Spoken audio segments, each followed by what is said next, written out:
Welcome to the Fear and Greed Afternoon Report for Thursday, the 21st of April 2022. I'm Sean Aylmer. Every afternoon we bring you the 5 news items that happened today that you need to know about. Let's jump into it. Story number 1, the S&P ASX 200 closed up 0.3% today to 7,593 points, though until the last couple of minutes of trading, it was above 7,600 points. That's its highest level since August last year. The banks all did pretty well, while the big miners fell back. There was plenty of corporate news around today. CSL said it had raised $4 billion over the past couple of days to fund its purchase of Viva Pharma, which it announced late last year. Annuity provider and fund manager Challenger said its profit this financial year would be at the upper end of its guidance range, sending its share price up more than 10%. Pallet maker Bramble said it expected revenue at the upper end of its expectations. Having been able to push through higher pricing, its share price jumped 8%. Petrol refiner and retailer Viva Energy said sales volumes jumped sharply in the March quarter thanks to the easing of COVID restrictions. Its share price jumped 5%, a 3-year high, not bad. At the other end of the spectrum, tech group Megaport's share price fell 20% on a lackluster market update. Now, Megaport provides connectivity services for networking and cloud computing. Its share price has halved since late last year. Story number 2, the Australian Prudential Regulation Authority says it expects the financial services industry to consult with regulators before pushing into crypto assets. It wants the industry to conduct comprehensive due diligence, understand the risks, and to tread warily.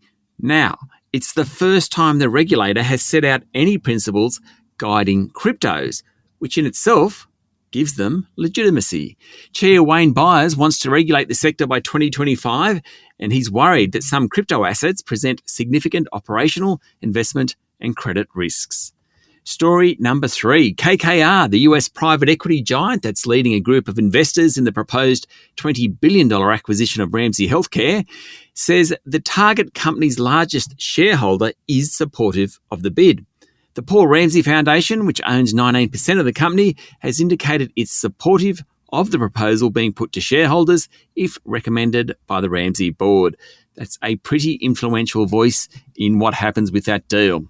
Story number 4, Tesla reported its earnings this morning, and it just goes from strength to strength. Its third quarter earnings beat estimates, and with strong demand for its products, it's been able to raise prices of vehicles it sells. It was yet another quarter of record deliveries and earnings.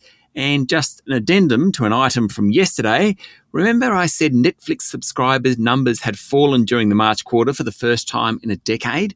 That announcement was made after the market was closed yesterday. When it opened overnight, Netflix's share price tumbled 35%. That's more than $50 billion wiped off the value of the company. Ouch. And story number 5 comes from Wimbledon.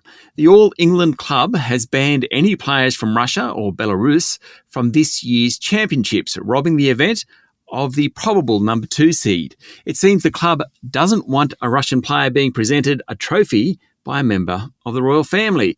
The biggest loser from this is world number 2 and US Open champion Daniil Medvedev. This is the 100th edition of Wimbledon this year, so it's pretty important to the world of tennis. One of the greats of the game, Martina Navratilova, who in 1975 renounced her Czech nationality to play for the US, said the decision would destroy tennis. That's it for the afternoon report for Thursday, the 21st of April, 2022. Don't forget to hit follow on the podcast and find Fear and Greed on LinkedIn, Twitter, and Facebook. Join Michael Thompson and I tomorrow morning for the Friday Fast 5 by Fear and Greed. I'm Sean Aylmer. Enjoy your evening.